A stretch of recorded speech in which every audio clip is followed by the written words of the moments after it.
e assim eu chegarei ao Porto Divinal.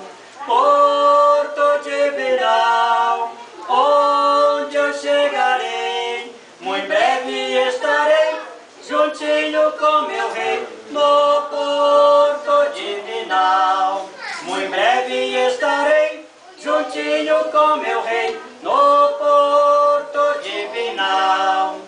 A estrada é longa e difícil de passar, tem muitas coisas que vêm atrapalhar, mas Jesus Cristo, que é meu general, me guiará até ao Porto Divinal.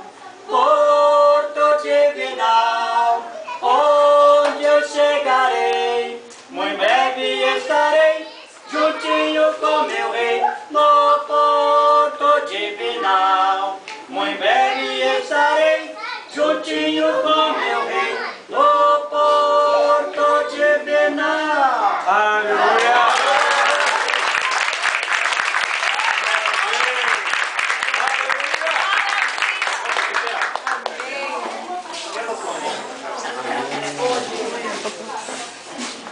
Pai, em nome de Jesus, Pai, nós queremos te agradecer. Te agradecer pela vida de Sônia, Senhor Deus, te agradecer pela vida de Walter, Pai. Ó Senhor, muito obrigado, Pai, pelo que eles são, Pai, pelos servos, Senhor Deus, obedientes, Pai.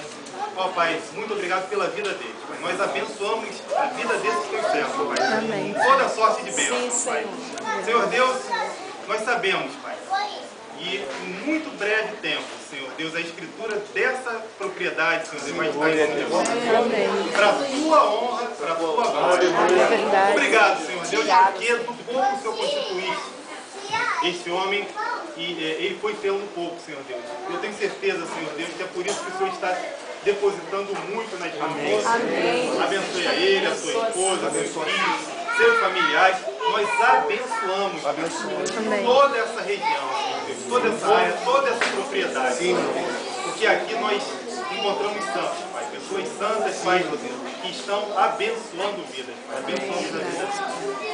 Ó, Pai, muito obrigado, obrigado pelo carinho que eles tiveram, Senhor, obrigado pela recepção que eles nos deram. Em nome de Jesus, nós te agradecemos por esses nossos irmãos. Amém e amém. Amém.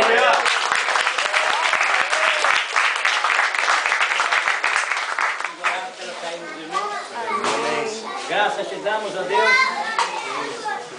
porque mais uma vez, ó Senhor, o Senhor tem respondido a nossa petição.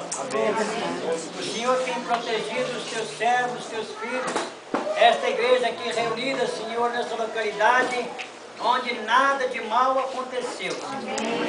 E agora, Deus e Pai, nós queremos despedir uns dos outros. E que o Senhor possa continuar acompanhando os teus servos, Senhor. Agora de regresso aos teus lares, que o Senhor possa conduzir este veículo, Senhor, guardando, Senhor, livrando os acidentes, livrando os homens maus, livrando os homens perversos. Livra mesmo, Ó Pai. Deus, continua abençoando os teus servos. Amém. E muito obrigado, Senhor, pelo esse ajuntamento aqui, onde tem transcorrido até o presente momento tudo muito bem. Nós podemos dizer como teu servo lá no passado, até aqui nos ajudou. Aleluia. Ó Deus, continua conosco, Senhor. Continua, Deus. Entregamos, Senhor, mais uma vez as nossas vidas nas tuas mãos. Sim, Pai. Fala, Senhor, ao nosso entendimento. Fala, Senhor, aos nossos corações. Continue, Senhor, preenchendo o vazio, se porventura há nas almas aqui presentes, nesta tarde, neste dia. Nós te clamamos, ó Deus, por misericórdia, com o perdão dos nossos muitos pecados. Nós te pedimos, ó Deus, em nome do Senhor Jesus. Amém. Amém.